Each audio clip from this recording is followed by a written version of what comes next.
ಸ್ವತಃ ಕೃಷ್ಣ ಕೊಡೆಯ ಅವರೇ ಯುಗಾದಿ ಉತ್ಸವದಿಂದ ಹಿಂದಿದ್ದಾರೆ ಅನ್ನುವಂತ ಮಾತು. ನಾನು ಬಿಜೆಪಿ ಅಲ್ಲವೇ ಅಲ್ಲ. ಅಲ್ಲಿ ಬಂಟಿಂಗ್ಸ್ ಹಾಕೋದ್ರಿಂದ ಹಿಡಿದು ಪ್ರತಿಯೊಂದು ಕೆಲಸವನ್ನು ಕಾಂಗ್ರೆಸ್ನವರೇ ನಿರ್ವಹಿಸ್ತಾ ಇದ್ದಾರೆ. ಸುಳ್ಳು ಇದನ್ನ ನಾನು ಒಪ್ಪೋದಿಲ್ಲ. ಬಿಜೆಪಿ ಅವರಿಗೆ ಪ್ಲಸ್ ಆಗಬೇಕು, ಹಿಂದೂ ಸಂಘಟನೆಯವರಿಗೆ ಪ್ಲಸ್ ಆಗಬೇಕು ಅನ್ನೋ ಒಂದು ಹಿಡನ್ ಅಜೆಂಡಾ ಅದರಲ್ಲಿದೆ. ನಾವು ಪಕ್ಷದವರಲ್ಲ. ಒಂದನೇ ದಾರಿ ನಾನು ಹೇಳ್ತೇನೆ, ನಾವು ಹಿಂದೂ ಸಂಘಟನೆಯ ಕಾರ್ಯಕರ್ತರು. ನಮಸ್ಕಾರ, ವಿಶ್ವಂಭರ ಟಿವಿ ಕಾರ್ಯಕ್ರಮಕ್ಕೆ ಸ್ವಾಗತ. ಯುಗಾದಿ ಕಳೆದರೂ ಯುಗಾದಿ ಮರಳಿ ಬರುತ್ತಿದೆ ಎನ್ನುವಂತಹ ಒಂದು ಜನಪ್ರಿಯ ಸಾಲನ್ನ ನಾವೆಲ್ಲರೂ ಕೇಳಿದ್ದೇವೆ. ಯುಗಾದಿ ಅಂತಂದ್ರೆ ಶಿರಸಿ ನೆನಪಾಗ್ತದೆ. ಯಾಕೆ ಅಂತಂದ್ರೆ ಶಿರಸಿಯಲ್ಲಿ ನಡೆಯುತ್ತಿರುವಂತಹ ಯುಗಾದಿ ಉತ್ಸವ ಕಳೆದ 27 ವರ್ಷಗಳಿಂದ ನಿರಂತರವಾಗಿ ಅಚ್ಚುಕಟ್ಟಾಗಿ ಅತ್ಯಂತ ವಿನೂತನವಾಗಿ ಸಾಂಸ್ಕೃತಿಕವಾಗಿ ಸಂಭ್ರಮದಿಂದ ನಡೀತಾ ಇರುವಂತಹ ಈ ಕಾರ್ಯಕ್ರಮ ಅತ್ಯಂತ ಯಶಸ್ವಿಯಾಗಿದೆ. ಅದಕ್ಕೆ ನಮ್ಮ ತಾಲೂಕನ್ನ ನೋಡಿ, ನಮ್ಮ ಸುತ್ತಮುತ್ತಲಿನ ತಾಲೂಕಿನವರು ಇಂದು ಯುಗಾದಿ ಉತ್ಸವವನ್ನ ತಾವು ಶಿರಸಿಯಂತೆ ಮಾಡಬೇಕು, ತಾವು ಸಂಭ್ರಮದಿಂದ ಇದರಲ್ಲಿ ಪಾಲ್ಗೊಳ್ಬೇಕು ಅಂತ ಪ್ರಾರಂಭಿಸಿದ್ದಾರೆ. ಇದನ್ನ ಗಮನಿಸಿದರೆ ಶಿರಸಿಯ ಯುಗಾದಿ ಉತ್ಸವದ ಶಕ್ತಿ ಏನು ಅಂತ ಎಲ್ಲರಿಗೂ ಮನವರಿಕೆ ಆಗ್ತದೆ. ಆದರೆ ಈ ಯುಗಾದಿ ಉತ್ಸವ ಯಾಕೆ ಆರಂಭ ಆಯಿತು, ಅದರ ಹಿನ್ನೆಲೆ ಏನು, ಅದರಲ್ಲಿ ಯಾರ್ಯಾರು ಭಾಗವಹಿಸಿದ್ರು, ಇದರ ಹುಟ್ಟು ಹೇಗಾಯಿತು ಅಂತ ಯಾರಿಗಾದರೂ ಗೊತ್ತಿದೆಯಾ? ನಾವು ಸಂಭ್ರಮಿಸ್ತೇವೆ, ಕುಣಿತೇವೆ, ಭಗವಧ್ವಜವನ್ನ ಹೆಗಲಲ್ಲಿ ಹೊತ್ತುಕೊಂಡು ಹೋಗ್ತೇವೆ, ಹೌದು. ಆದರೆ ಇದಕ್ಕೆ ಕಾರಣೀಕರ್ತರು ಯಾರು ಅನ್ನುವಂತಹ ಒಂದು ನಿಗೂಢ ಸಂಗತಿ, ಅದರ ಹಿನ್ನೆಲೆ, ಅದಕ್ಕೆ ಯಾಕೆ, ಏನು, ಅದರ ಕಥೆ ಏನು ಅನ್ನೋ ಬಗ್ಗೆ ಈ ಯುಗಾದಿ ಉತ್ಸವವನ್ನ ಆರಂಭದಲ್ಲಿ ಕಟ್ಟಿದಂತಹವರು, ಅದನ್ನ ಯಾವ ರೀತಿ ಕಟ್ಟಿದ್ರು, ಅದನ್ನ ವಿಚಾರ ಹೇಗೆ ಬಂತು ಅನ್ನುವಂತಹ ಅದರಲ್ಲಿ ಇರುವಂತಹ ಪ್ರಮುಖರಲ್ಲಿ 4-5 ಮಂದಿ ಅದರಲ್ಲಿ ಪ್ರಮುಖವಾಗಿ ಕಾರ್ಯನಿರ್ವಹಿಸಿದ್ರು. ಅದರಲ್ಲಿ ಪ್ರಮುಖವಾಗಿ ಕಾರ್ಯನಿರ್ವಹಿಸಿದಂತಹ ಕೃಷ್ಣ ಕೊಡೆಯ ಇವರು ಶಿರಸಿಯವರಿಗೆ ಬಹುತೇಕ ಎಲ್ಲರಿಗೂ ಚಿರಪರಿಚಿತರು.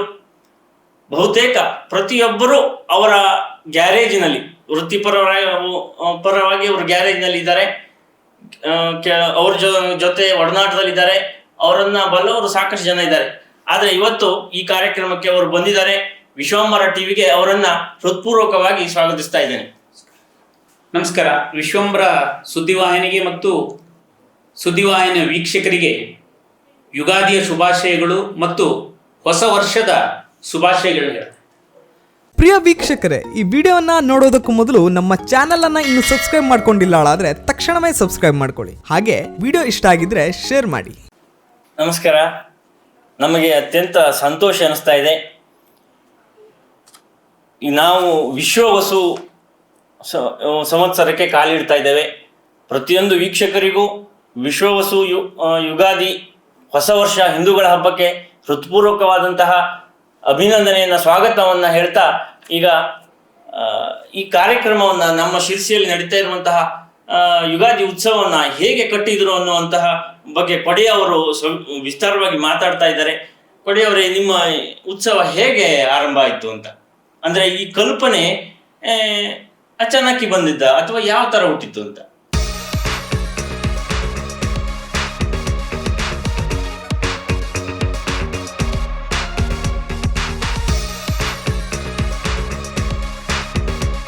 ನಾನು ಮೊದಲೇ ಯುಗಾದಿ ಉತ್ಸವದ ಕಲ್ಪನೆ ಬರೋದಕ್ಕಿಂತ ಮೊದಲೇ ನಾನು ಹಿಂದೂ ಜಾಗರಣ ವೇದಿಕೆಯ ಸಂಚಾಲಕನಾಗಿ, ಜಿಲ್ಲಾ ಸಂಚಾಲಕನಾಗಿ ಶಿರಸಿಯಲ್ಲಿ ಕೆಲಸ ಮಾಡ್ತಾ ಇದ್ದೆ. ಆ ಸಂದರ್ಭದಲ್ಲಿ ನಮ್ಮ ಕಾರ್ಯಕರ್ತರಲ್ಲೇ ಒಬ್ಬರು ರಾಜೇಶ್ ಶೆಟ್ಟಿ ಅಂತ, ಅವರು ಬಂದು ಒಂದು ಮುಸಲ್ಮಾನರ ಒಂದು ದೊಡ್ಡ ಮೆರವಣಿಗೆಯನ್ನು ನೋಡಿಕೊಂಡು ಅವ್ರ ಮನಸ್ಸಿಗೇನೋ ಒಂದು ಭಾವನೆ ಬಂತು. ಅವ್ರು ಬಂದು ನನ್ನ ಹತ್ರ ಈ ವಿಷಯನ ಹೇಳಿದರು. ನಾವು ಒಂದು ದೊಡ್ಡ ಪ್ರಮಾಣದ ಒಂದು ಶೋಭಾಯಾತ್ರೆ ಅಂದರೆ ಆವಾಗ ಒಂದು ಮೆರವಣಿಗೆ ಮಾಡಬೇಕು ಅನ್ನೋ ಒಂದು ಕಲ್ಪನೆ ಅವ್ರಿಗೆ ಬಂತು. ಬಂದು ನನ್ನ ಹತ್ರ ಹೇಳಿದರು. ಅದು ಫೆಬ್ರವರಿ 12ನೇ ತಾರೀಕಿನ ದಿನ. ಅದು ಆ ದಿನದ ಇದರೊಳಗೆ ಈಗ ಒಂದು 27 ವರ್ಷದ ಹಿಂದೆ. ಆ ಸಂದರ್ಭದಲ್ಲಿ ನಾನು ನಮ್ಮ ಕಾರ್ಯಕರ್ತರು ಎಲ್ಲರೂ ಸೇರಿ, ಅಂದರೆ ನಾನು ಶ್ರೀಕಾಂತ್ ನಾಯ್ಕ್ ಅಂತ ಒಬ್ಬರು ಇದ್ರು, ಅವರು ಮತ್ತು ಕೃಷ್ಣ ದೇವಡಿಗ ಅವರು ಮತ್ತು ರಾಜೇಶ್ ಅವರು, 4 ಜನ ಸೇರಿ ಶಿರಸಿ ಸಿಂಪಿಗಲಿ ವಿಠೋಬ ದೇವಸ್ಥಾನ, ಹಳೆಯ ದೇವಸ್ಥಾನ ಇತ್ತವಾಗ, ಅಲ್ಲಿ ಒಂದ್ಸಲ ಕೂತ್ಕೊಂಡು ವಿಚಾರ ವಿನಿಮಯ ಮಾಡಿಕೊಂಡು ಏನು ಮಾಡಬೇಕು, ಹೇಗೆ ಮಾಡಬೇಕು, ಇದನ್ನು ಯಾವ ರೀತಿ ಮುಂದುವರ್ಸ್ಕೊಂಡು ಹೋಗ್ಬೇಕು. ಅಂದರೆ ಒಂದು ದಿವಸದ ಕಾರ್ಯಕ್ರಮ ಇದಾಗಬಾರ್ದು. ಅಂದ್ರೆ ಈ ಕಾರ್ಯಕ್ರಮಕ್ಕೆ ಮೂಲ ಕಾರಣ ರಾಜೇಶ್ ಶೆಟ್ಟಿ ಅನ್ನೋರಿಗೆ ಬಂದ ಕಲ್ಪನೆ ಅದು ಅದು ಮುಸ್ಲಿಂ ಯಾತ್ರೆಯನ್ನ ನೋಡಿಕೊಂಡು. ಹೌದು, ನಿಜವಾಗಿ ಹೇಳುದು. ಯಾಕಂದ್ರೆ ಅವರ ಸಂಘಟನೆ ನೋಡಿಕೊಂಡು ಜನ ತುಂಬಾ ಹೋಗೋದು. ಅಲ್ಲಿವರೆಗೆ ಶಿರ್ಸಿಯಲ್ಲಿ ಯಾವ ತರ ಹಿಂದೂಗಳ ಸಂಘಟನೆ ಇರಲಿಲ್ವಾ? ಜಾಗರಣ ವೇದಿಕೆ ಇತ್ತು, ಜಾಗರಣ ವೇದಿಕೆ ಹಿಂದೂ ಸಂಘಟನೆ ಇತ್ತು, ಹಿಂದೂಗಳು ಸಂಘಟಿತರಾಗಿದ್ರು. ಆದ್ರೆ ಈ ತರ ದೊಡ್ಡ ಮೆರವಣಿಗೆ ಅದಕ್ಕೂ ಮೊದಲು ನಾವು ಮೆರವಣಿಗೆ ಮಾಡಿದ್ದೇವೆ. 95ನೇ ಇಸವಿಯಲ್ಲಿ ಸಾಧ್ವಿ ರಿತಂಬರ್ ಅವರು ಸಿರ್ಸಿಗೆ ಬಂದಿದ್ರು. ಆ ಟೈಮಲ್ಲಿ ಜಾಗರಣ ವೇದಿಕೆಯ ನೇತೃತ್ವದಲ್ಲೇ ದೊಡ್ಡ ಪ್ರಮಾಣದ ಒಂದು ಶೋಭಾಯಾತ್ರೆ ಮಾಡಿದ್ವಿ ನಾವು. ಸಾಧ್ವಿ ರಿತಂಬರ್ ಅವರನ್ನು ಕರ್ಕೊಂಡೆ ಸುಮಾರು 5,000 ಜನ ಸೇರಿದ್ರು. ಆಗ ಈಗ ಅದೇ ವರ್ಷ ಇಂಪ್ಲಿಮೆಂಟ್ ಆಯ್ತಾ ಈಗ ಯಾತ್ರೆ? ಅದ್ರ ನಂತರದಲ್ಲಿ ಈ ಯೋಚನೆ ಬಂತು ರಾಜೇಶ್ ಅವರಿಗೆ. ಎಷ್ಟನೇ ಇಸ್ವಿ? ಸುಮಾರು 97-98ನೇ ವರ್ಷದಲ್ಲಿ ಆಗಿದೆ. ಅಂದ್ರೆ ಈಗ ವಿಶ್ವವಸು ಏನ್ ಸಂವತ್ಸರದ ಉತ್ಸವ 27ನೇ. ಈ ಇಷ್ಟೊಂದು ಇದರಲ್ಲಿ ಹೊಸತನವನ್ನ ತರಲಿಕ್ಕೆ ಏನ್ ಕಾರಣ? ಇದರಲ್ಲಿ ಯಾವ ತರ ವಿಚಾರಗಳು ಬಂತು ನಿಮ್ಗೆ? ಏನೇನ್ ಮಾಡ್ಬೇಕು ಅಂತ? ಯಾರು ಪ್ರಥಮವಾಗಿ ನಾವು ಒಂದಿಷ್ಟು ಜನ 4 ಜನ ಸೇರಿದಾಗ ಮುಂದೆ ಏನ್ ಮಾಡಬೇಕು, ಯಾರ್ಯಾರನ್ನ ಸೇರಿಸ್ಕೋಬೇಕು, ಆ ಕಲ್ಪನೆಗಳು ಬಂತು. ಇದು ನಾವು ಮಾಡ್ತಾ ಹೋದ್ರೆ ಜಾಗರಣ ವೇದಿಕೆ ಹೆಸರಿನಲ್ಲೇ ಮಾಡಿದ್ರೆ ಒಂದು ಸೈಡ್ ಆಗ್ತದೆ, ಇಡೀ ಸಮಾಜ, ಹಿಂದೂ ಸಮಾಜ ಒಟ್ಟಾಗೋದಿಲ್ಲ. ನಮ್ಮ ಕಲ್ಪನೆ ಒಂದೇ, ಹಿಂದೂ ಸಮಾಜ ಸಂಘಟಿತ ಆಗಬೇಕು, ಸಮಾಜ ಪೂರ್ತಿಯಾಗಿ ಇದರೊಳಗೆ ತೊಡಗಿಕೊಳ್ಬೇಕು, ತನ್ನ ಹಬ್ಬ ಅಂತ ಆಚರಿಸಬೇಕು. ಅಂದ್ರೆ ಇದರಲ್ಲಿ ಯಾವುದೇ ರಾಜಕೀಯ ಪಕ್ಷಗಳಾಗ್ಲಿ ಇರಬಾರ್ದು ಅನ್ನೋ ಯೋಚನೆ. ನಮ್ಮ ಕಲ್ಪನೆ ಇರೋದು ಜಾಗರಣ ವೇದಿಕೆಯ ಜವಾಬ್ದಾರಿಯಲ್ಲಿ ನೇತೃತ್ವದಲ್ಲಿ ಹೋದರೆ ಎಲ್ಲ ಪಕ್ಷಗಳ ನಮ್ಮ ಹಿಂದೂಗಳು ಎಲ್ಲ ಪಕ್ಷದಲ್ಲೂ ಇದ್ದೇವೆ, ಪಕ್ಷದಲ್ಲಿ ಹೊಡ್ಕೊಂತಿರ್ತೇವೆ ನಾವು. ಆದರೆ ಸಂಘಟಿತರಾಗೋದಿಲ್ಲ. ಹಿಂದೂಗಳು ಸಂಘಟಿತರಾಗಬೇಕಂತಾದ್ರೆ ಪಕ್ಷಾತೀತವಾಗಿ ಆಗಬೇಕು. ಅದಕ್ಕೋಸ್ಕರ ಯಾರ್ಯಾರನ್ನು ಭೇಟಿ ಆಗಬೇಕು ಅನ್ನೋ ಕಲ್ಪನೆಗಳನ್ನೆಲ್ಲ ಅಲ್ಲೇ ತಂದುಕೊಂಡು ನಂತರದಲ್ಲಿ ಜಾಗರಣದ ಎಲ್ಲ ಟೀಮಿನ ಹುಡುಗರು ಎಲ್ಲ ಕೂತ್ಕೊಂಡು ವಿಚಾರ ಮಾಡಿಕೊಂಡು ಆಮೇಲೆ ಇದಕ್ಕೆ ಸಂಬಂಧಪಟ್ಟಂತೆ ಎಲ್ಲರನ್ನೂ ಸೇರಿಸಿದ್ವಿ. ಕಾಂಗ್ರೆಸ್ಸು, JDS, BJPಯ ಎಲ್ಲರನ್ನೂ ಸೇರಿಸ್ಕೊಂಡ್ವಿ. ಆದರೆ ಒಂದು ಯೋಚನೆ ಮಾಡಿದ್ವಿ ನಾವು ಅವಾಗ, BJPಯ ಪ್ರಮುಖರಿಗೆ ಯಾರಿಗೂ ಯಾವುದೇ ಜವಾಬ್ದಾರಿಯನ್ನು ಕೊಡ್ಲಿಕ್ಕೆ ಹೋಗ್ಲಿಲ್ಲ, ಅಥವಾ ಯಾವುದೇ ಬೇರೆ ಪಕ್ಷದವ್ರಿಗೆ ಜವಾಬ್ದಾರಿ ಕೊಡ್ಲಿಕ್ಕೆ ಹೋಗಿಲ್ಲ. ಜಾಗರಣದವರು ಜವಾಬ್ದಾರಿಯನ್ನು ತಗೊಂಡೇ ಇಲ್ಲ. ಅಲ್ಲ, ಅದು ಜಾಗರಣದವರದ್ದು ಅಂತ ಬಿಂಬಿತ ಆಗಿದೆ ಅಂತ. ಹೌದು, ಜಾಗರಣದವರೇ ಹಮಾಲಿ ಮಾಡಿದ್ದೇವೆ. ಸತ್ಯ ಹೇಳಬೇಕಂದ್ರೆ ಈ ಕಾರ್ಯಕ್ರಮ ಸಂಪೂರ್ಣ ಸಕ್ಸಸ್ ಮಾಡ್ಲಿಕ್ಕೆ ಹಿಂದೂ ಜಾಗರಣ ವೇದಿಕೆ ನೆಟ್ವರ್ಕ್ ಕಾರಣ. ಅದಕ್ಕಾಗೆ ಕಾಂಗ್ರೆಸ್ನವರು ದೂರಿದ್ದಾರೆ. ಇಲ್ಲ, ಅದನ್ನ ನಾನು ದೂರ ಇರ್ಲಿಕ್ಕೆ ಕೊಟ್ಟಿಲ್ಲ. ಯಾಕೆಂದ್ರೆ ಆವಾಗ್ಲಿಂದ ಯೋಚನೆ ಮಾಡ್ಕೊಳ್ಳಿ, ಉದಯ್ ಸ್ವಾತಿ ಅವರನ್ನು ಅಧ್ಯಕ್ಷರು ಮಾಡಿದ್ವಿ, ಪಕ್ಷಾತೀತವಾಗಿದ್ದವರು ಅವ್ರನ್ನ ಅಧ್ಯಕ್ಷರನ್ನು ಮಾಡಿದ್ವಿ. ಆದರ್ಶ ಹೋಲ್ಸೇಲ್ ವೈನ್ಸ್ನವರು ಮಾಡ್ಗೇರಿ ಇರ್ಬೇಕು ಅವ್ರ ಹೆಸರು, ಅವರು ಖಜಾಂಚಿ ಆಗಿದ್ರು, ಪಕ್ಷಾತೀತ. ಎಲ್ಲ ಪಕ್ಷದವರು ಸೇರಿದ್ವಿ. ಮೀಟಿಂಗ್ ಕರೆದಾಗ ಜಯವಂತರು ಬರ್ತಿದ್ರು, PS ಜಯವಂತರು ಇದ್ರು. ಅವರು ಆವಾಗ MLA ಆಗಿದ್ರು, ಇಲ್ಲಿ ಅವರು ಬಂದಿದ್ದಾರೆ, ಇಲ್ಲಿ ಕಾಂಗ್ರೆಸ್ನವರು ಬಂದಿದ್ದಾರೆ, ಮೋಹನ್ ಶಿರೂರ್ ಅವರು ಇದ್ದಾರೆ. ಜಾಗರಣದವರು ಇನ್ವಾಲ್ವ್ಮೆಂಟ್ ಹಿಂದ್ಗಡೆ ಇದೆ, ಬ್ಯಾಕ್ ಸೈಡ್ ಇಂದ. ಈ ಕಾರ್ಯಕ್ರಮ ನಮ್ಮ ಕಲ್ಪನೆ, ಜಾಗರಣ ವೇದಿಕೆ ಕಲ್ಪನೆಯನ್ನು ಹಿಂದೂಗಳ ಸಂಘಟನೆ ಮಾಡ್ಬೇಕು ಅಷ್ಟೇ, ಮತ್ತೇನೂ ಇಲ್ಲ. ಎಲ್ಲ ಪಕ್ಷದವರು ಹಿಂದೂಗಳು ನಮ್ಮ ಜೊತೆ ಒಟ್ಟಿಗೆ ಸೇರಿ. ಆದ್ರೆ ಈಗ BJP ಅವರು ಇದರಿಂದ ಹಿಂಸರಿದ್ದಾರೆ ಹಾಗಂತಿಲ್ಲ. BJP ಅವರು ಸ್ವತಃ ಕೃಷ್ಣ ಕೊಡೆಯವರೇ ಯುಗಾದಿ ಉತ್ಸವದಿಂದ ಹಿಂದಿದ್ದಾರೆ ಅನ್ನುವಂತ ಮಾತು. ನಾನು BJP ಅಲ್ಲವೇ ಅಲ್ಲ. BJPಯಲ್ಲಿ ನಾನು 3 ವರ್ಷ ನಗರ ಕಾರ್ಯದರ್ಶಿಯಾಗಿ ಕೆಲಸ ಮಾಡಿದ್ದೀನಿ ಅಷ್ಟೇ. ಕೃಷ್ಣ ಹೆಸರೇ ಕಾಣ್ತಾ ಇಲ್ಲ. ಕೃಷ್ಣ ಎಸ್ಲಿ ಅವರು ಸಂಚಾಲಕರ ಮೇನ್ ಕೆಲಸಗಳನ್ನ ಅವರೇ ಮಾಡ್ತಾ ಇರೋರು. ಪ್ರತಿಯೊಂದು ಇದನ್ನು ಕೃಷ್ಣ ಎಸ್ಲಿ ಅವರೇ ಮಾಡ್ತಾ ಇದ್ದಾರೆ ಇವತ್ತಿನ ಇದರೊಳಗೂ. ಆದ್ರೆ ಕೆಲವು ದಿನಗಳಲ್ಲಿ ಎಲ್ಲರೂ ಈಗ 27 ವರ್ಷನೂ ಪ್ರತಿಯೊಬ್ಬನು ಅದನ್ನೇ ಮಾಡ್ಕೊಂಡು ಹೋಗ್ಲಿಕ್ಕೆ ಆಗೋದಿಲ್ಲ. ಅವ್ರದ್ದು ಒಂದು ಬದುಕಿದ್ದಿರ್ತದೆ. ಅಂದ್ರೆ ಈಗ ನಾನು ಮಧ್ಯದಲ್ಲಿ ಒಂದು ಸ್ವಲ್ಪ ದಿವಸ ಹಿಂದಕ್ಕೆ ಸರ್ಕೊಂಡಿದ್ದೆ, ಕಾರಣ ನನ್ನ ವೈಯಕ್ತಿಕ ರಮೇಶ್ ದುಬಾಶಿ ಅವರು ಅಧ್ಯಕ್ಷರಾಗಿದ್ದಾರೆ. ಈಗ ಹೌದು, ಭೀಮಣ್ಣನವರ ಮಗ ಸಂಚಾಲಕರು, ಉಪಾಧ್ಯಕ್ಷರಾಗಿದ್ದಾರೆ. ಆ ತರ ಪ್ರಮುಖ ಹುದ್ದೆಗಳು ಅವರಿರೋದ್ರಿಂದ ಅಲ್ಲಿ ಬಂಟಿಂಗ್ಸ್ ಹಾಕೋದ್ರಿಂದ ಹಿಡಿದು ಪ್ರತಿಯೊಂದು ಕೆಲಸವನ್ನು ಕಾಂಗ್ರೆಸ್ನವರೇ ನಿರ್ವಹಿಸ್ತಾ ಇದ್ದಾರೆ. ಸುಳ್ಳು ಇದನ್ನ ನಾನು ಒಪ್ಪೋದಿಲ್ಲ. ಯಾಕೆಂದ್ರೆ ಬಂಟಿಂಗ್ಸ್ ಹಚ್ಚೋದು ಪ್ರತಿಯೊಂದು ಆನಂದ್ ಸಾಲೆ ಅವರು ಮಾಡ್ತಾ ಇದ್ದಾರೆ. ಆನಂದ್ ಸಾಲೆ ಅವರು BJP ಜವಾಬ್ದಾರಿ ಇರೋರು, ಪ್ರಕಾಶ್ ಸಾಲೆ ಅವರು ಮಾಡ್ತಾ ಇದ್ದಾರೆ. ಅವ್ರಿಗೆ ಯಾವುದು ಜವಾಬ್ದಾರಿ ಇಲ್ಲ, ಯಾವುದು ಪಕ್ಷದ ಜವಾಬ್ದಾರಿ ಇಲ್ಲ. ಸಾಮಾಜಿಕ ಕಾರ್ಯಕರ್ತರು ಜಾಗರಣದಿಂದ ಕೆಲಸ ಮಾಡ್ಕೊಂತ ಬಂದವರು. ಇದ್ರೊಳಗೆ ಎಲ್ಲ ಜಾಗರಣದ ಕಾರ್ಯಕರ್ತರು ಕೆಲಸ ಮಾಡ್ತಾನೆ ಇದ್ದಾರೆ. ಕಾಂಗ್ರೆಸ್ನವರು ಬಂದಿದ್ದಾರೆ, ಅದ್ರ ಜೊತೆ ಕೆಲಸ ಮಾಡ್ತಾ ಇದ್ದಾರೆ. ಪಕ್ಷಾತೀತವಾದ ಕಾರ್ಯಕ್ರಮ ಇದೆ. ಕಾಂಗ್ರೆಸ್ನವರು ಬಂದ ಮೇಲೆ ಅಲ್ಲಿ ಧ್ವಜ ಸಮರ ನಡೀತಾ ಇದೆ. ಕೇಸರಿ ಜೊತೆಗೆ ಹಳದಿ ಧ್ವಜ ಬಂದಿದೆ. ಹಾಗಂತೇನಿಲ್ಲ, ಅದನ್ನು ನಾವು ಆತರ ಅಂದ್ಕೊಳ್ಳೋಂಗಿಲ್ಲ. ಒಂದು ನಾವು ಅದು ಆಗ್ಬಾರ್ದು ನಾವು ಅಪೇಕ್ಷೆ ಪಡ್ತೇವೆ. ಯಾಕೆಂದ್ರೆ ಈಗ ನೋಡಿ, ನಾವು ಸಮಾಜದಲ್ಲಿ ನಮಗೆ ಕೇಸರಿ ಧ್ವಜವನ್ನು ಕೊಟ್ಟವ್ರು ಯಾರು?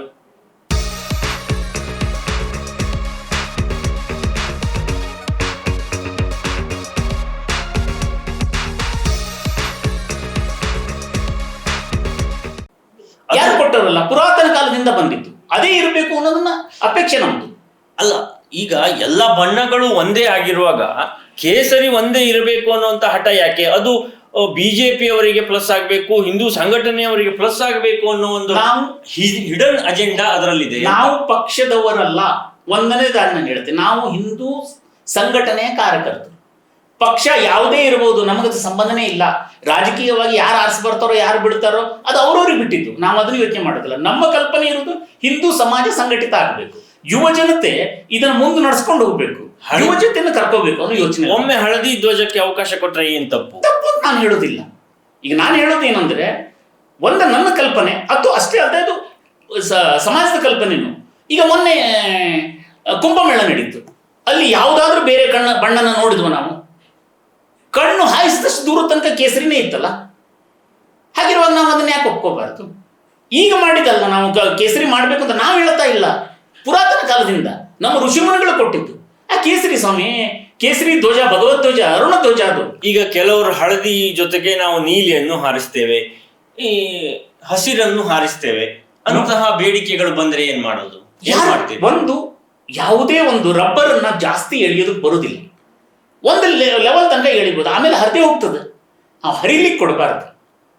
ಈಗ ನಾವೇನಾದ್ರೂ ಸಂಘರ್ಷ ಮಾಡ್ಕೊಂಡು ಹೊರಟ್ರೆ ನಮ್ದು ಯುಗಾದಿ ಉತ್ಸವಕ್ಕೆ ತೊಂದರೆ ಆಗ್ತದೆ. ಅಂದ್ರೆ ನೀವು ಹೇಳೋದು ಕೇಸರಿ ಒಂದೇ ಇದ್ರೆ ಯಾವ ಕಿರಿಕಿರಿ ಇರುವುದಿಲ್ಲ. ನಮ್ಮ ಯೋಚನೆ ಅಂದ್ರೆ ಹಿಂದೂ ಸಮಾಜದಲ್ಲಿ ಈ ತರ ಬೇರೆ ಬೇರೆ ಬಣ್ಣಗಳು ಯಾವ ಕಾರಣಕ್ಕೆ ಬರ್ತದೆ? ಅದು ಒಂದಿಲ್ಲ ಅನ್ನೋದಕ್ಕೋಸ್ಕರ ಬೇರೆ ಬೇರೆ ಎಲ್ಲ ಬರ್ತದಲ್ಲ. ಸರಿ, ನಮ್ಮ ಏನು ಹಿಂದೂ ಧರ್ಮದಲ್ಲಿ ಉಪ ಸಮಾಜಗಳು ಬಹಳ ಇದೆ. ಅದನ್ನು ಎಲ್ಲಿ ಯಾವಾಗಲೂ ಮರೀಲಿಕ್ಕೆ ಸಾಧ್ಯನೇ ಇಲ್ಲ. ಯಾಕಂದ್ರೆ ಎಲ್ಲಿ ಜಾತಿ ಸರ್ಟಿಫಿಕೇಟ್ ಇರ್ತದನೋ ಎಜುಕೇಶನ್ ಅಥವಾ ಡಾಕ್ಯುಮೆಂಟ್ಸ್ನೊಳಗೆ, ಅದು ಇರೋ ತನಕ ಜಾತೀಯತೆ ಹೋಗೋದಿಲ್ಲ. ಅದು ಇರೋದೇ ಸರ್ಕಾರಗಳೇ ಅದನ್ನು ತೆಗಿಬೇಕು, ಅದನ್ನು ತೆಗೆಯೋದಿಲ್ಲ, ಅದು ಹಾಗೆ ಇರ್ತದೆ. ಉಪಜಾತಿಗಳಲ್ಲಿ ಅವ್ರವ್ರದೇ ಆದ ಒಂದೊಂದು ಬಣ್ಣಗಳು ಇದ್ದಿರ್ತದೆ. ಈಗ ರ್ಯಾಲಿಯಲ್ಲಿ ಸ್ವಾಮೀಜಿಗಳನ್ನ ಇದರಲ್ಲಿ ಮೆರವಣಿಗೆಯಲ್ಲಿ ಕರ್ಕೊಂಡು ಹೋಗ್ಬೇಕು ಅನ್ನುವಂತ ಬೇಡಿಕೆ ಇತ್ತು. ಆದ್ರೆ ಕೆಲವು ದಿನಗಳಲ್ಲಿ ಅದು ಬಂದಾಗಿದೆ. ಇದು ಪ್ರಾರಂಭದಲ್ಲಿ ಮಾಡಿದಾಗ, ಯುಗಾದಿ ಉತ್ಸವದ ಶೋಭಾಯಾತ್ರೆಯನ್ನು ಮಾಡಿದ್ವಲ್ಲ, ಪ್ರಾರಂಭದಲ್ಲಿ ಮಾಡಿದಾಗ ರಾಘವೇಂದ್ರ ಮಠದಿಂದ ಹೊರಟಿತ್ತು. ಗುರುಗಳು, ಸ್ವರ್ಣವಳ್ಳಿ ಗುರುಗಳು ಮತ್ತು ಬಣ್ಣದ ಮಠದ ಗುರುಗಳು ಇದ್ರು. ಆಗ ರಥವನ್ನು ಮಾಡಿದರು. 3 ವರ್ಷ ಉಣ್ಣೆಮಟ್ಟಿಗಲ್ಲಿಯ ಗಣೇಶೋತ್ಸವ ಸಮಿತಿಯವರು ರಥ ಮಾಡಿಕೊಟ್ಟಿದ್ರು ಅವ್ರ ಸ್ವಂತ ಖರ್ಚಿನಲ್ಲಿ. ಆ ರಥದಲ್ಲಿ ಅವರನ್ನ ಕರ್ಕೊಂಡ್ ಬರ್ತಿದ್ವಿ. ಆ ಮೆರುಗು ಬೇರೆ ಯಾವ ಸಂದರ್ಭದಲ್ಲೂ ಬರ್ಲಿಕ್ಕೆ ಸಾಧ್ಯನೇ ಇಲ್ಲ, ಬಂದಿಲ್ಲ. ನಾವು ಯುಗಾದಿ ಉತ್ಸವ ಎಷ್ಟು ಸಮಾಜನ ಸೇರಿಸ್ಕೊಂಡು ತಗೊಂಡು ದೊಡ್ಡ ಬಂಡಿಗಳನ್ನ ಮಾಡ್ಕೊಂಡು ಮೆರವಣಿಗೆ ತಗೊಂಡು ಹೋದ್ರು ಗುರುಗಳನ್ನು ನಾವು ಅಲ್ಲಿ ಕರ್ಕೊಂಡ್ಬಂದದುಂಟಲ್ಲ, ಆ ಮೆರುಗು ಬರ್ಲಿಕ್ಕೆ ಸಾಧ್ಯನೇ ಇಲ್ಲ. ಗುರುಗಳು ಜೊತೆಲಿದ್ದಾರೆ. ಗುರುಗಳು ಅವ್ರು ಸ್ವರ್ಣಳ್ಳಿ ಗುರುಗಳು ಒಂದು ಮಾತು ಹೇಳಿದ್ರು. ಆಶೀರ್ವಚನದಲ್ಲಿ ಮಾರಿಕಾಂಬ ದೇವಸ್ಥಾನದಲ್ಲಿ ಅವರು ಒಂದು ಮಾತು ಹೇಳಿದ್ರು. ಸುಮಾರು 12:30 ಟೈಮ್ ಆಗೋಗಿದ್ದಾಗ ಆ ಟೈಮಿಗೆ ಹೇಳಿದ್ರು, ಗುರಿ ಮುಂದೆ ಇದ್ದು ಗುರು ಹಿಂದೆ ಇದ್ದು ನಡೆಯುವ ಪ್ರತಿಯೊಂದು ಕಾರ್ಯಕ್ಕೂ ಸಕ್ಸಸ್ ಕಾಣ್ತದೆ ಅಂತಕೊಂಡು ಅವ್ರು ಹೇಳಿದ್ರು. ಅದು ನಮ್ಗೆ ಇನ್ನೂ ಸ್ಫೂರ್ತಿ ಕೊಡ್ತದೆ. ಆದ್ರೆ ಕಾಲಕ್ರಮೇಣ ಏನಾಯ್ತು ಅಂದ್ರೆ ಗುರುಗಳಿಗೆ ಅವ್ರದೇ ಆದ ಒಂದಿಷ್ಟು ಕಟ್ಟುಪಾಡುಗಳಿರ್ತದೆ. ಹಾಗಿದ್ರೆ ಈ ವರಿ ಉತ್ಸವದಲ್ಲಿ ಕೇಸರಿ ಧ್ವಜ ಮಾತ್ರ ಇರಬೇಕು ಅನ್ನೋದು ಅಪೇಕ್ಷೆ ನಮ್ದು. ಅಧ್ಯಕ್ಷರು ಮತ್ತೆ ಕಾರ್ಯಕರ್ತರು ಎಲ್ಲರದು ಅದೇ ಇದೆ. ಈಗ ಇದರ ಸಿದ್ಧತೆ ಸಭೆಯಲ್ಲಿ ಅದಕ್ಕೆ ಅಸಮಾಧಾನ ವ್ಯಕ್ತವಾಗಿದೆ. ಅದು ಬಿಜೆಪಿ ಮುಖಂಡರಿಂದ ಆಗಿದೆ, ಆಗಿಲ್ಲ ಅಂತ ನಾನು ಹೇಳೋದಿಲ್ಲ. ಆಗಿದೆ, ಅದಕ್ಕೆ ಸರಿಯಾಗಿ ಅವ್ರಿಗೆ ತಿಳಿಸುವ ಪ್ರಯತ್ನ ಮಾಡಿದ್ದಾರೆ, ಅವ್ರಿಗೆ ತಿಳುವಳಿಕೆ ಹೇಳಿದ್ದಾರೆ, ಎಲ್ಲವೂ ಆಗಿದೆ. ಅದ್ರ ನಂತರದಲ್ಲೂ ಅದನ್ನೊಂದು ಹಾಕೊಂಡು ಬೇರೆ ಬಣ್ಣವನ್ನು ಹಾಕೊಂಡು ಬಂದ್ರೆ ತಡೆಯೋದಕ್ಕಂತೂ ಸಾಧ್ಯನೇ ಇಲ್ಲ. ತಡೀಲಿಕ್ಕೆ ಹೋದ್ರೆ ಕಾರ್ಯಕ್ರಮಕ್ಕೆ ಹೊಡೆತ ಆಗ್ತದೆ, ಧಕ್ಕೆ ಆಗ್ತದೆ. ಈ ಧ್ವಜ ಬಣ್ಣದ ವಿಷಯದಿಂದ ಏನಾದರೂ ಸಂಘಟನೆಗೆ ಹೊಡೆತ ಬಂದಿದೆಯಾ? ಸಂಘಟನೆಗೆ ಧಕ್ಕೆ ಬರುವುದಿಲ್ಲ. ಇದರಲ್ಲಿ ಯಾರಾದ್ರೂ ಒಬ್ರು ರಾಜ್ಯ ಆಗ್ಲೇಬೇಕು, ಬಂದಿದೆ ಅನ್ನುವಂತ ಒಂದು ಸಣ್ಣ ಆತಂಕ ಸ್ವಲ್ಪ ಮಟ್ಟಿಗೆ ಎಲ್ಲರ ಮನಸ್ಸಿನಲ್ಲಿ, ಈಗ ನನ್ನ ಮನಸ್ಸಿನಲ್ಲೂ ಇದೆ. ಏನಾಗುತ್ತೋ ನಾಳೆ ಅನ್ನೋ ಒಂಥರ ದುವಿಧ ಇದೆ ಮನಸ್ಸಿನಲ್ಲಿ. ನಾಳೆ ಏನಾಗ್ಬಿಡುತ್ತೋ ಅನ್ನೋ ಒಂಥರ ಇದೆ, ಯೋಚನೆ ಇದೆ. ಈ ಯುಗಾದಿ ಉತ್ಸವದಲ್ಲಿ ಅನಂತಕುಮಾರ್ ಹೆಗಡೆ ಅವರ ಪಾತ್ರ ಇತ್ತು.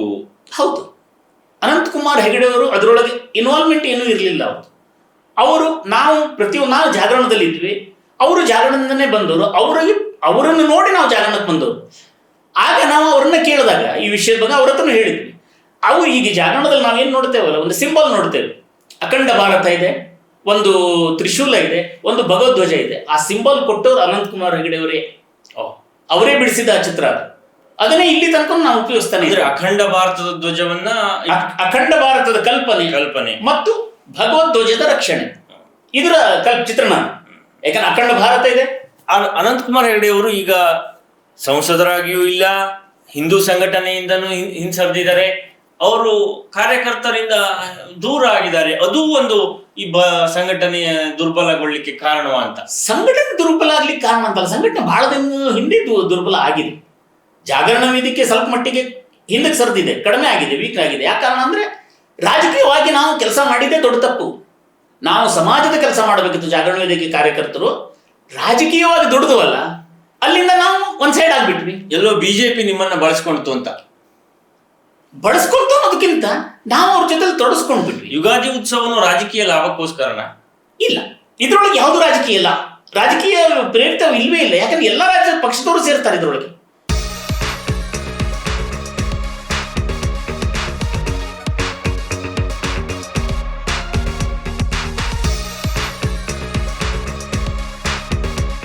ಈಗ ಕಳೆದ 27 ವರ್ಷದಲ್ಲಿ ಕಾಂಗ್ರೆಸ್ ಬಂದಿದ್ದು ಕಳೆದ ಒಂದು 2-3 ಅವಧಿ. ಸುಳ್ಳು, ಇದನ್ನ ನಾನು ಒಪ್ಪೋದಿಲ್ಲ.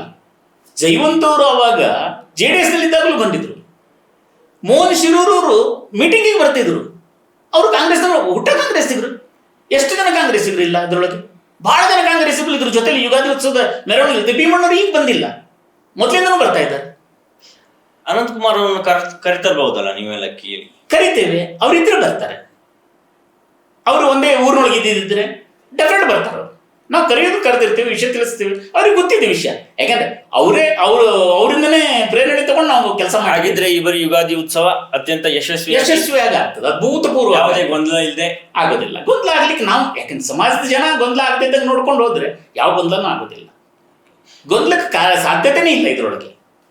ಇದು ಶಿರಸಿ ಮೆರವಣಿಗೆ ಬೇರೆ ಬೇರೆ ಜಿಲ್ಲೆಗಳಿಗೆ ಹಬ್ಬಿದೆ ಅಂತ ಒಂದು. ನಮ್ಮ ಜಿಲ್ಲೆ ಎಲ್ಲಾ ಕಡೆಗೂ ಹಬ್ಬಿದೆ. ಈಗ ಸೀತಾಪುರದಲ್ಲಿ ಬಹಳ ವರ್ಷದಿಂದ ನಡೆಸ್ತಾ ಇದ್ದಾರೆ. ಅಲ್ಲೂ ಅಷ್ಟೇ, ಯಾವುದು ಪಕ್ಷದಿಂದ ಅಂತ ತಗೊಂಡು ಕಾಂಗ್ರೆಸ್ನವರು, JDSನವರು, ಬಿಜೆಪಿ ಎಲ್ಲ ಸೇರೆ ಮಾಡ್ತಾರೆ. ಪಕ್ಷಾತೀತ ಯಲ್ಲಾಪುರದಲ್ಲಿ ನಡೀತಾ ಇದೆ. ಈ ಸರಿ ಶಿರಾಲಿಯಲ್ಲಿ ನಡೀತಾ ಇದೆ, ಮುಂಡಗೋಡದಲ್ಲಿ ನಡೀತದೆ, ಮಳಗಿಯಲ್ಲಿ ನಡೀತದೆ. ಈಗ ಅದು ಎಲ್ಲದಕ್ಕಿಂತ ಏನಂದ್ರೆ ಸಣ್ಣ ಹಳ್ಳಿಗಳಲ್ಲೂ ನಡೀತಾ ಇದೆ. ಈಗ ನಾನು ಇರುವ ಏರಿಯಾ ಮಂಜಳ್ಳಿ, ಹುಲೇಕಲ್ ರೋಡ್ನಲ್ಲಿರೋ ಮಂಜಳ್ಳಿ ನಾವು ವಿನೂತನ ರೀತಿಯಿಂದ ಆಚರಿಸ್ತೇವೆ. ಅಲ್ಲಿ ಎಲ್ಲರೂ ನಾವು ಸಾಮಾನ್ಯ ಜನ, ಅಲ್ಲೆಲ್ಲ ಬಡ ಕೂಲಿ ಕಾರ್ಮಿಕರು ಇದ್ದೇವೆ. ಮನೆಯಲ್ಲಿ ಹೆಚ್ಚಿನದಾಗಿ ಹಬ್ಬಗಳನ್ನ ಆಚರಿಸೋದಿಲ್ಲ ನಾವು, ಅಂದ್ರೆ ಸಣ್ಣ ಪ್ರಮಾಣದಲ್ಲಿ ಇದ್ದಿರ್ತದೆ. ಹಾಗಾಗಿ ಎಲ್ಲರೂ ಸೇರಿ ಅಲ್ಲಿ ಸುತ್ತಮುತ್ತ ಇರೋ ಎಲ್ಲ ಮನೆಗಳು ಜನರನ್ನು ಸೇರಿಸಿ ಎಲ್ಲರನ್ನೂ ಕರಿತೇವೆ. ಅಲ್ಲಿ ಒಂದು ಧರ್ಮದೇವಿ ದೇವಸ್ಥಾನದಲ್ಲಿ ಯುಗಾದಿ ಉತ್ಸವ ಅಂತ ಆಚರಿಸ್ತೇವೆ. ಒಂದು ಸಾಮೂಹಿಕ ಪೂಜೆ ಇರ್ತದೆ, ಸಾರ್ವಜನಿಕ ಸತನಾಕತೆ ಇರ್ತದೆ, ಸಹಭೋಜನ ವ್ಯವಸ್ಥೆ ಇರ್ತದೆ.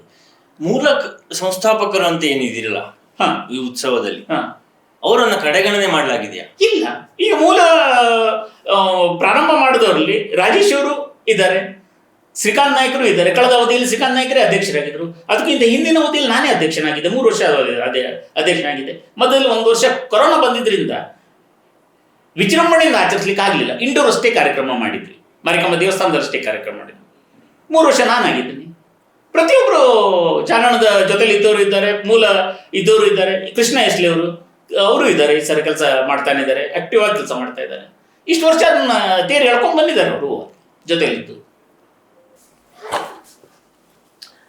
ಈಗ ಶಿರಸಿಯಲ್ಲಿ ಯುಗಾದಿ ಉತ್ಸವ ಅತ್ಯಂತ ಸಂಭ್ರಮದಿಂದ ನಡೀತಾ ಇದೆ ಮತ್ತು ಈ ಸಿದ್ಧತೆಯು ಜೋರಾಗಿದೆ.